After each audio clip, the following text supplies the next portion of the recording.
তিনসুকিয়ায় সেখানেও চার্চে চলছে প্রার্থনা। সরাসরি রয়েছে প্রতিনিধি অভিজিৎ। অভিজিৎ, তোমাকে জানাই মেরি ক্রিসমাস। তুমি যেখানে রয়েছো সেখানে ছবিটা দেখাও। নিশ্চিতভাবে সুধা বড়দিনের শুভেচ্ছা রইল তোমাকেও।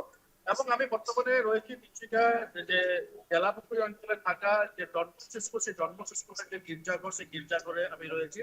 এবং আমরা যে বড়দিনের যে আনন্দ, বড়দিনের যে সেই জিনিসকে আমরা দেখাবো, তো মানুষকে আমরা তুলে ধরবো যে কাল থেকেই যে এখানে যে যে কাজ বা এখানে যে বড়দিন উপলক্ষে যে ধরনের আমরা মানুষের ভিড় দেখতে পাচ্ছি কাল রাত থেকে।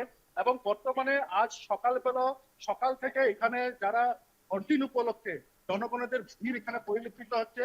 এবং এই যে গির্জাঘরকে খুব সুন্দর ভাবে সাজিয়ে তোলা হয়েছে এবং আলোকসজ্জায় সাজিয়ে তোলা হয়েছে। সকাল থেকে যে জনগণের ভিড় এবং জনগণের ভিড়ের সঙ্গে সঙ্গে গির্জাঘরের যে সমবেত প্রার্থনা, সেই সমবেত প্রার্থনার যে অনুষ্ঠান, সেই অনুষ্ঠান ইতিমধ্যে সম্পূর্ণ হয়ে যাওয়ার পর এখন সেই গির্জাঘরে যে সমবেত সঙ্গীত, সেই কোরাস সঙ্গীতের সেই অনুষ্ঠান করা হচ্ছে এখন। এবং এই গির্জাঘরটি আজকে বড়দিন উপলক্ষে খুব সুন্দর ভাবে গির্জাঘরটিকে সাজিয়ে তোলা হয়েছে। বিভিন্ন জায়গা থেকে যারা যারা রয়েছে তারা সকলে আসছে বড়দিন উপলক্ষে। এবং বড়দিনে এখানে একে অপরকে যে শুভেচ্ছা বাণী, সেই শুভেচ্ছা বাণী তারা দিচ্ছে। এই যে গির্জাঘরে আমাদের যে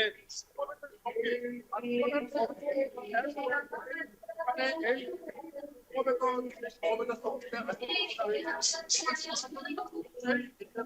আমরা চলে যাবো, এখানে দেখাবো যে এই যে সমাবেত যে প্রার্থনা, সেই প্রার্থনা শেষ হয়ে যাওয়ার পর এখানে যে সঙ্গীতের অনুষ্ঠান করা হয়েছে।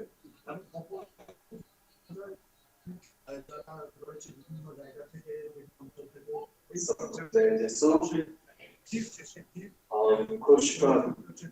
শিশু থেকে সকলে এই জায়গায় তিনসুকিয়া থেকে সেই ছবি তুলে ধরছে আমাদের প্রতিনিধি অভিজিৎ, যেখানে প্রার্থনা চলছে। চার্চে হাজির হয়েছেন বহু মানুষ এবং যিশুর কাছে নিজেদের মনস্কামনা জানাতে, প্রার্থনা জানাতে তারা হাজির হয়েছেন।